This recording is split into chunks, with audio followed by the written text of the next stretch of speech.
Hala, ang gwapa naman ni teacher. Hello po, sir. Good morning. Sir, bakit po ganyan yung itsura mo? Para po kayong stress? Sir, niyo pagod na. Ay, shh. Hi, I'm Jeff. I'm your English teacher. Sir, may I go out? Hindi pwede. Pupunta ka lang naman ng kantin. Magpapakwis ako. Kaya humadda kayo.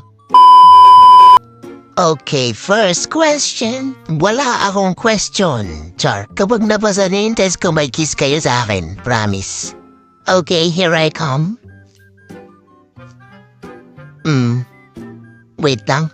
Di ko abisado. Kunin ko to. Wait lang ah. Nakikita niyo to? Di ko alam yan. Korean eh. Di ko mabasa.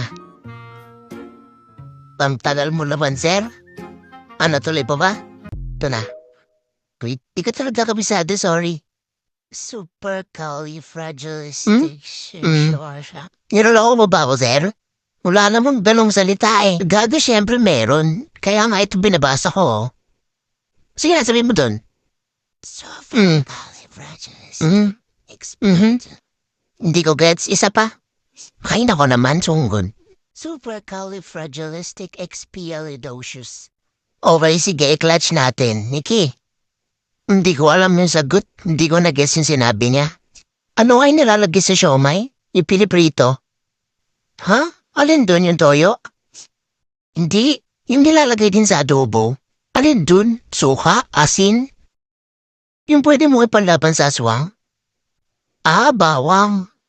Oo yun. Ano English nun? Ginger? Ginger ba? Hindi mo garlic? Garlic ata. Teka nga, ba't parang alayo ng sagot yung sa sinabi ko? Sige, yun na lang sabihin natin. Super garlic bulldozer. Okay, sige. Heis, piling ko anta rin ako dun. Uy, be. Ano yan?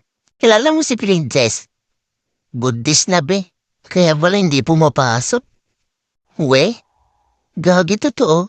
Kaya pala nakita ko nandyan niya. Putek, ba't kaya nagchismisa na? Di naman chismis.